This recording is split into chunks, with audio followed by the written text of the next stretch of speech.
네, 다음 큐브는 그렇습니다. 왜라는 키워드를 가지고 왔습니다. 지난 8월 전주의 한 여인숙에 불을 질러 3명을 숨지게 한 60대 남성이 국민참여재판을 받았는데 이 재판 끝에 징역 25년의 중형을 선고받았습니다. 본인은 끝까지 혐의를 부인했습니다만 법원과 배심원은 혐의가 인정된다 이렇게 판단을 한 것인데요. 그 배경, 그 이유에 대해서 두 분과 함께 짚어보도록 하겠습니다. 자, 지난 8월 전주의 한 여인숙에서 이 방화 사건이 있었습니다. 이 방화 사건 어떤 일이었는지 허금탁 변호사께서 이 사건의 개요를 좀 짧게 짚어주시죠. 예, 지난 한 8월 19일 날 새벽에 자전거를 타고 가던 이 피고인이 잠깐 CCTV에서 나타난 이후로 살짝 사라졌어요. 사라지고 나서 여인숙에서 불이 났고 그 과정에서 무려 이제 3명의 아까운 생명이 죽는 그런 이제 사건이 발생했습니다. 이 사건과 관련해서 본인은 본인이 불을 지른 것이 아니라고 부인을 하면서 이제 국민참여재판을 신청을 했었고요. 그 결과가 이제 25년 형량의 선고로 이제 나온 것입니다. 국민참여재판을 신청을 해서 이 남성은 이제 억울하다고 아까 말씀드린 대로 부인을 끝까지 했는데 25년형을 이제 말씀하신 것처럼 받은 겁니다. 그러니까 혐의를 부인한 이유도 저희 궁금하네요. 혐의를 부인한 이유는 결정적인 증거가 없다고 판단을 했기 때문이에요. 직접 증거가. 왜냐하면은 당시에 여인숙에 화재가 나서 사람이 3명이 사망을 했거든요. 근데 국가수의 감정 결과 발화 시점이라든지 발화 원인은 판단이 불가능했다고 본 겁니다. 그러니까 이 사람이 생각하기에는 자기는 CCTV에 드러난 것처럼 그냥 불이 난 시간에 그 골목길, 여인숙이 있는 골목 앞을 지나갔다는 것밖에 없다는 겁니다. 이 사람의 주장은. 그런데도 검찰이 지금 무리하게 직접 증거가 없음에도 나를 방화범으로 몰고 있다 이러면서 양측의 입장이 첨예하게 대립을 했고 이 사람이 국민참여재판을 신청을 했다는 것도 그 부분을 공략을 해서 배심원들에게 어필을 하고 싶었던 것 같아요. 그렇군요. 보통 근데 이제 재판 과정이나 재판에 이르기까지 피고라는 당사자가 진술을 만약에 번복하거나 이러면 그 진술의 신뢰성이 떨어진다고 대부분 판단을 하잖아요. 근데 지금 이 피고 같은 경우에도 진술을 번복했다는 얘기가 있습니다. 그렇게 번복한 결정적인 계기가 있습니까, 허금탁 변호사님? 이게 금방 전 변호사께서 말씀하신 것처럼 불을 직접 지르는 그런 장면은 확인이 안 된다는 거죠. 그러다 보니까 처음에 본인은 부인을 했던 것이고요. 부인했다가 이제 CCTV를 보여주니까 본인이 그것을 앞을 지나갔던 것은 인정하면서도 단지 자신은 지나갔을 뿐이다 라고 하면서 이제 범행 자체는 부인한 것이죠. 그렇군요. 자, 그렇다면 검찰은 어떤 증거를 제시했을까요? 네, 검찰은 직접적인 발화 원인이 뭔지는 모를지라도 네가 범인이 맞아 이렇게 얘기를 했는데 그 이유가 뭐냐면은 불이 난 시간이 새벽 3시 47분인가 그랬거든요. 모두가 잠들어 있을 시간이죠. 근데 그 시간에 하필 이 사람만 자전거 타고 지나갔어요. 그다음에 여인숙을 가기 위해서는 골목을 지나가야 되는데 골목길이 한 85m 된다 그랬거든요. 빠져나오려면 1분 20초 정도밖에 안 되는데 이 사람이 거기서 6분이나 있다가 나오는 게 보여요. 그리고 불이 확 나니까는 딴 데로 가버렸다가 한 10분 뒤에 그 현장을 다시 와서 살펴보는 겁니다. 그리고 또 문제가 뭐냐면은 이 사람이 그때 자전거를 타고 지나갔다 그러지 않습니까? 자전거를 집으로 가지고 갔는데 자기가 사는 아파트 동이 아니라 다른 동에다 세워놨고요.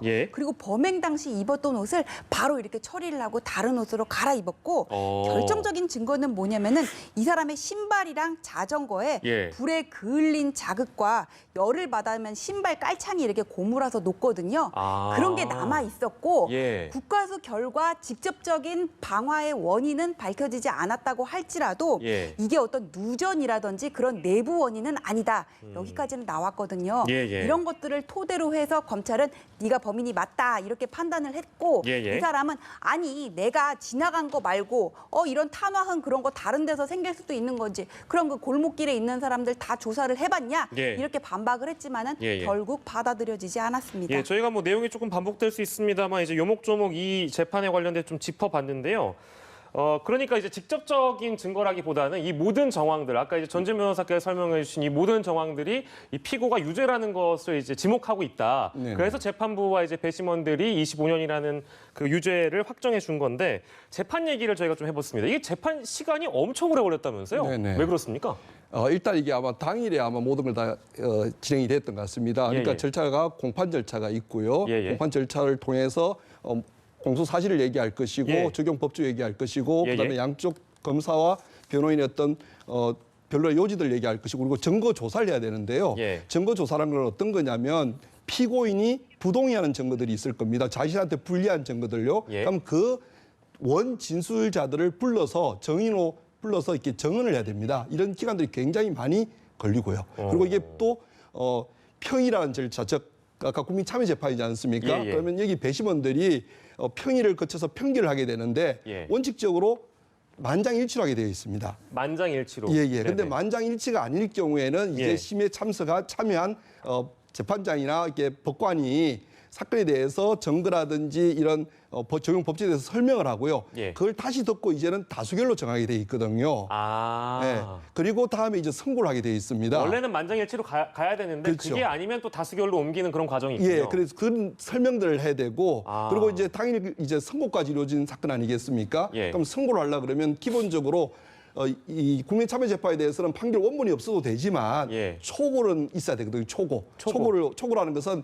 완성된 건 아니지만 이 판결을 선고하고 예. 그다음에 공소사실은 무엇이며 적용 법조 그다음에 증거 요지는 무엇인지를 좀 설명해서 형을 선고해야 되지 않겠습니까? 예. 그러니까 그런 걸 작성하는 절차가 예. 굉장히 시간이 많이 걸린 거죠. 그러다가 보니까 예. 새벽까지 이어진 것 같습니다. 그렇군요. 어제 오전 11시에 시작해가지고 오늘 새벽 1시 반에 선고가 이루어진 거니까 그러니까 이런 질문이 가능할까요? 그러니까 지금 말씀하신 대로라면 물론 사건이나 어떤 재판의 주제에 따라 좀 다를 수는 있겠습니다만 국민참여재판은 보통 시간이 좀 오래 걸리는 게 일반적입니까? 아니 그러니까 일반적인 재판은 뭐 2주, 3주를 가지고 이렇게 나눠서 재판을 하고 집중 심리 같으면 일주일에 몇 번도 이렇게 할 수가 있는데 예. 국민참여재판 같은 경우는 일반 국민 중에서 무작위로 선정한 사람들이 나와가지고 평의를 거쳐서 판결 결과를 판사한테 얘기를 하는 거잖아요. 예. 계속 이렇게 올 수가 없단 말이에요. 그러다 보니까는 며칠을 잡아가지고는 그 안에 이렇게 빨리 끝낸단 말이에요. 이틀, 3일 이렇게 연속해서 이번 사건 같은 경우는 지금 하루 만에 끝낸 걸로 지금 그렇게 보이고 있거든요. 그래서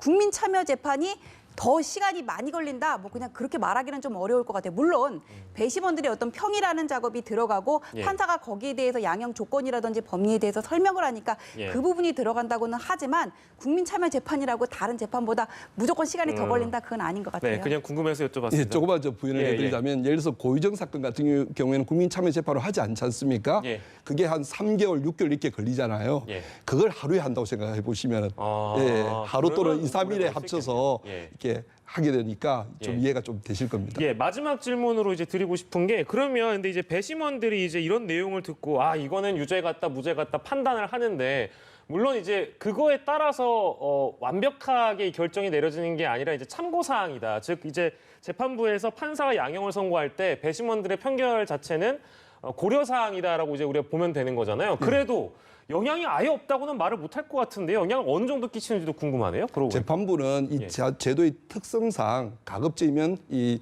국민참여재판에 참여한 배심원들의 의견을 많이 이제 따르려고 합니다. 예. 근데 말씀하신 것처럼 이것이 네. 재판부를 기속하는 것이 아니라 권고적인 의미를 가지고 있기 때문에 이게 따르지 않을 수도 있는데 제도의 취지가 그래도 국민들을 참여시키겠다는 뜻이니까 재판부로서는 많은 고려를 할 수밖에 없습니다. 예, 알겠습니다. 국민참여재판에 대한 세세한 내용까지 저희가 좀 정리해봤고요. 다음 큐브 속 사건으로 넘어가도록 하겠습니다.